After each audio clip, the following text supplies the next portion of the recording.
Le géant néerlandais ASML, pilier de l'industrie mondiale des semi-conducteurs, navigue en eau trouble.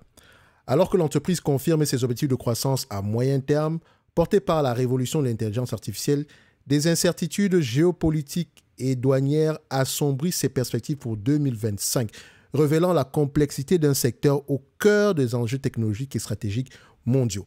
Donc, sur le papier, les prévisions d'ASML pour 2025 restent solides, avec un chiffre d'affaires attendu entre 30 et 35 milliards d'euros. Cependant, la direction a introduit une note de prudence significative.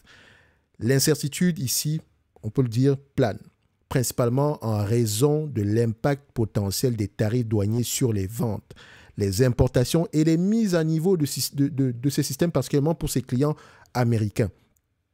Ces machines de lithographie qui permettent de graver les circuits sur les puces électroniques sont au centre de la chaîne de valeur et donc sensibles à toute friction commerciale. Cette situation pourrait entraîner une pression sur les marges dès le second semestre de l'année 2025. Plusieurs facteurs expliquent ce risque, à savoir la mise en service des systèmes de nouvelle génération à haute ouverture numérique qu'on appelle généralement les INA, qui sont ici des EUV. Donc, il faut dire que la reconnaissance ici des revenus issus de ces nouveaux équipements-là est un tout petit peu complexe. Et je vous invite ici à aller écouter le conference call. Je pense que le management l'a largement expliqué. Pour ceux qui lisent les rapports financiers et écoutent les conference calls. Parce qu'ici, c'est une note d'analyse qui est basée sur la lecture des rapports financiers et l'écoute des conference calls. Mais je ne vais pas tout vous donner également, les amis.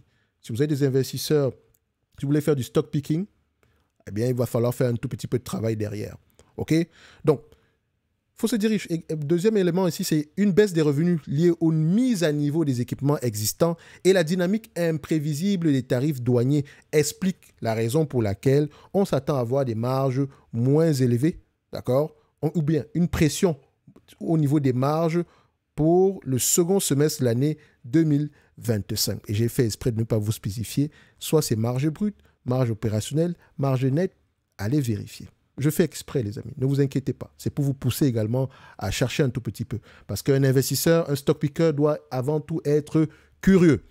Bien qu'ASML estime qu'une grande partie des surcoûts sera absorbée par d'autres maillons de la chaîne, l'impact sur sa marge brute pourrait la pousser vers le bas de la fourchette prévisionnelle. Donc, il faut dire ici que ASML a un pricing power. Malgré tout ce qui concerne ici la hausse des tarifs douaniers, ASML peut augmenter les prix parce qu'elle vend un produit indispensable. Mais dites-vous également que le produit qu'elle vend en date d'aujourd'hui est fortement en demande, mais il y a également des restrictions au niveau des exportations, ce qui impacte à court terme ou bien à moyen terme, parce que ce n'est pas encore résolu, on va le dire comme ça, les performances au niveau du chiffre d'affaires ainsi qu'au niveau des bénéfices de ASML. Il faut également mentionner une chose, c'est que ASML, plus on a une base installée d'équipements enfin, plus la base d'équipements installée est grande, mieux c'est. Parce que la partie maintenance, mise à jour, est très importante. Donc, c'est un peu un type de business à la Razor Blade. Je vous invite à aller voir ça ressemble à quoi ce business model-là. Donc, fait notable, malgré cette incertitude partagée, les clients n'ont pas, et quand je dis partagée, les craintes d'ASML ici sont également partagées par ses clients. Donc, ces clients-là n'ont pas à ce jour modifié leur plan d'affaires ou leur calendrier de livraison. Pourtant, un puissant moteur de croissance continue de tourner à plein régime et vient contrebalancer ses vents contraires, à savoir l'intelligence artificielle. C'est peut-être l'une des raisons pourquoi, enfin, c'est la raison pour laquelle, on va le dire comme ça, c'est la raison pour laquelle les clients n'ont pas encore modifié leur plan d'affaires ou bien leur calendrier de livraison. Parce qu'il y a une croissance de fond. Les investissements dans l'intelligence artificielle sont qualifiés de majeurs et engagés par la direction, ce qui conforte la vision d'ASML selon laquelle 2025 et 2026 seront des années de forte croissance. Donc, certes, c'est forte croissance, mais je l'ai dit en début de vidéo ici que 2025, on pourrait avoir mieux que ça, mais les craintes à court terme ici font à ce qu'on ait une pression, on s'attend à avoir une pression au niveau des marges, Vous dire au niveau des marges, ok? Parce que derrière ça, vous irez vérifier. Même si c'est la marge brute, ça mettra en pression. Il y aura une pression sur les marges d'opération de manière générale, ok? Donc, la demande est vigoureuse tant sur les segments de puces logiques, le cerveau des appareils, que sur celui des puces mémoire. Parce que techniquement, plus on consomme en termes plus on a besoin de GPU pour entraîner les intelligences artificielles, plus on aura besoin de mémoire, surtout si les IA en question sont de plus en plus utilisées. Donc, les puces mémoire seront en demande, je le dis depuis plusieurs mois en date d'aujourd'hui, même si c'est un secteur d'activité que je déteste profondément, celui des puces mémoire, il est très cyclique, c'est un secteur sur lequel il y a une croissance de fond. Vous avez SK Hynix, vous avez Micron Technologies, vous pouvez aller voir à quoi ça ressemble. C'est très laid à voir au niveau des chiffres. Mais intéressez-vous au business model et à la raison derrière la demande. Et si cette demande-là pourrait continuer à croître de manière générale. On continue. Au-delà de l'entraînement des modèles d'IA, qui requièrent déjà une puissance de calcul colossale, c'est l'importance croissante de l'inférence, savoir l'utilisation de ces modèles au quotidien dans nos applications. Quand vous faites une demande sur qu'importe l'IA ici, une fois que vous lancez une demande ici, ça consomme. D'accord? Et donc, si tout le monde le fait au même moment et que tout le monde recherche avant tout une certaine fluidité au niveau une rapidité au niveau des réponses, on aura besoin de plus d'équipements pour répondre à cette demande-là. Et la demande ne fait qu'augmenter.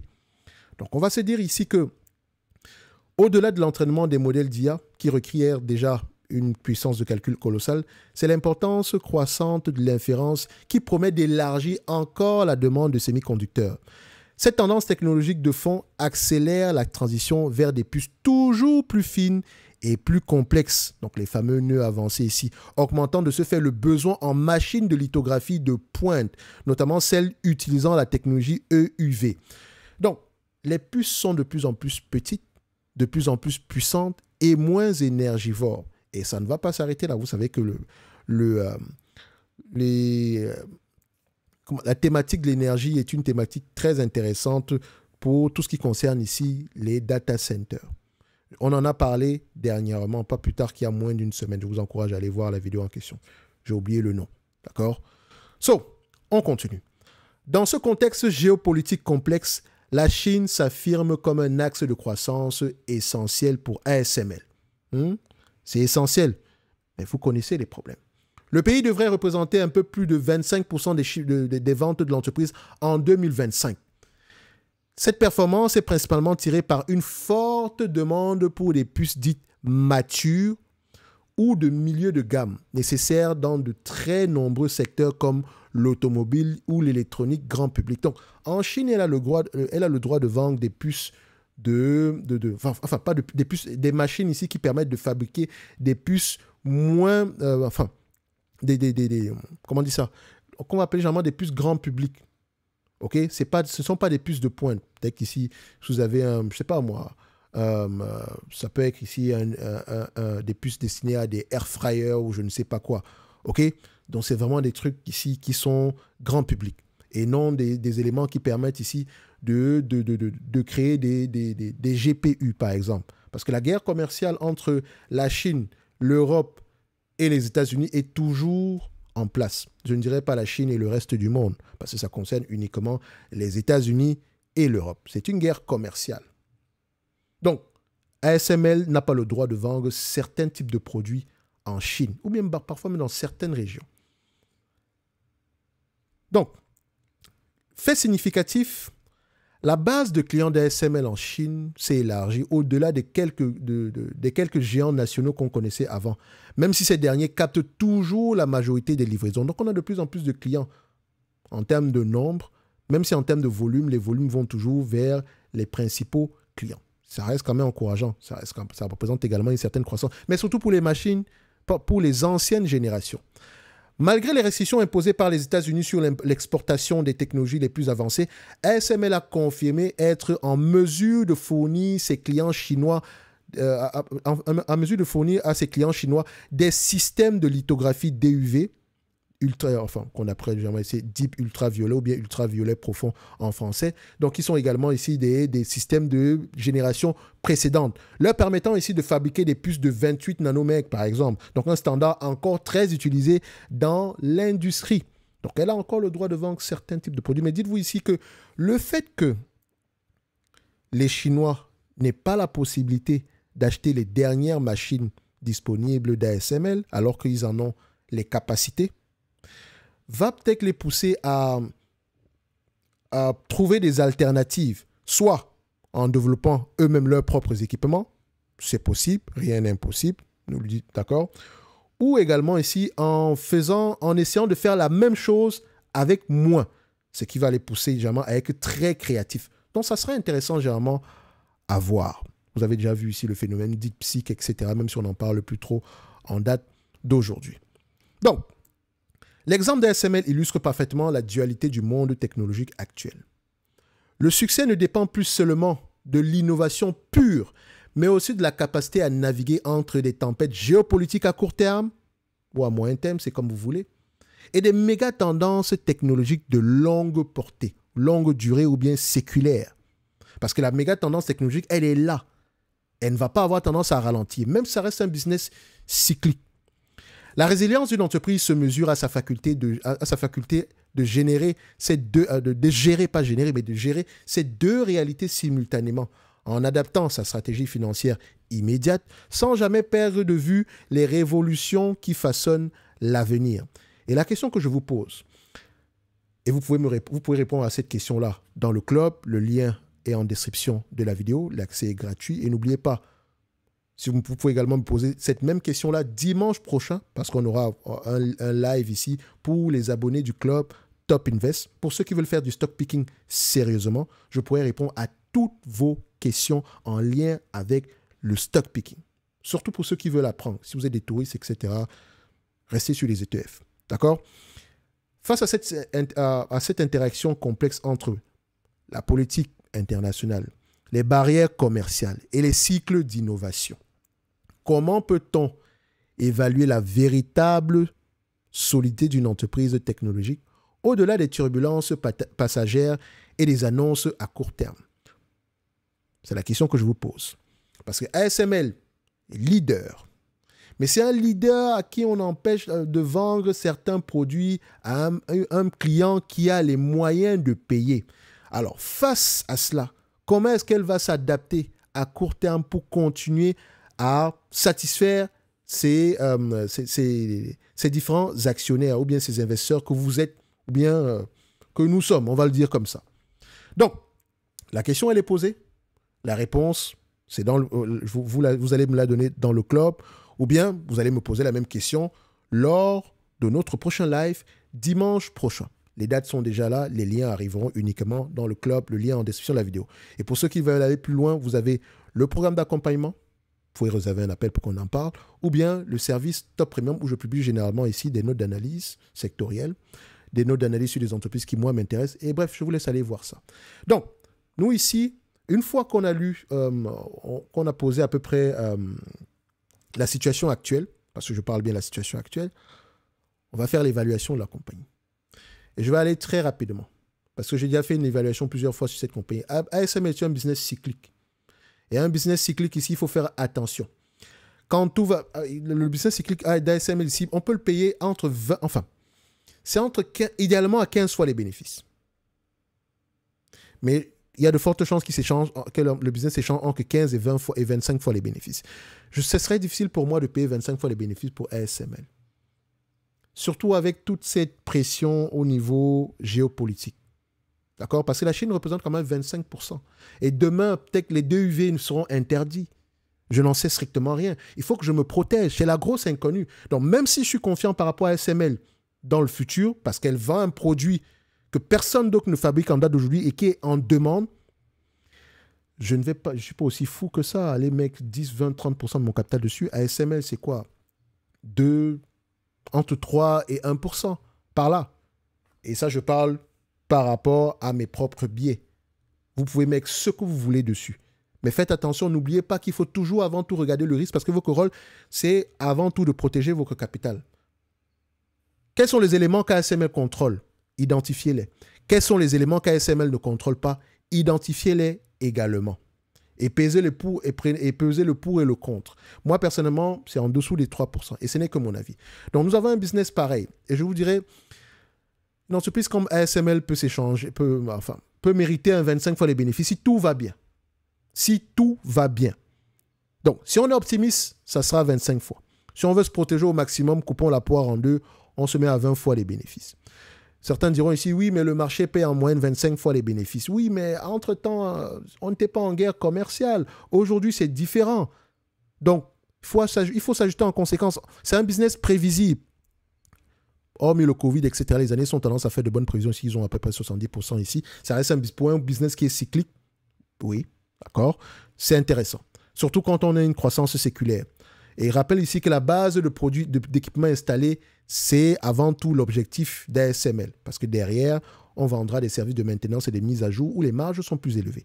On me demande de payer un business aujourd'hui à 691 $, 91 euros si vous voulez. Un business qui pourrait me rapporter 32 euros d'ici 2027. C'est un rendement de 4,63%. Si je me situe ici à peu près à 20 fois les bénéfices, ça donnera à peu près combien? On va faire ça. ASML, 20 fois les bénéfices. Voilà. Ça donne à peu près aux alentours de 638 euros, moins la dette nette. On va regarder la dette nette en date d'aujourd'hui. On a une dette nette, on a même du cash net ici, de log ici de 14 euros.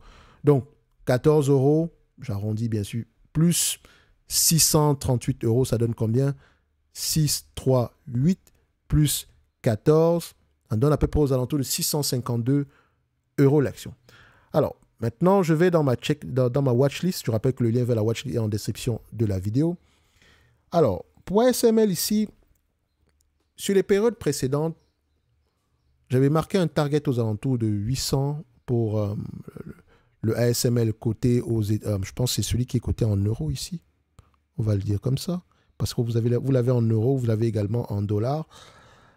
Ça se basait avant tout sur PER à 25 fois les bénéfices. Mais vu la période actuelle, je préfère ne pas m'aventurer aux alentours de 25 fois les bénéfices.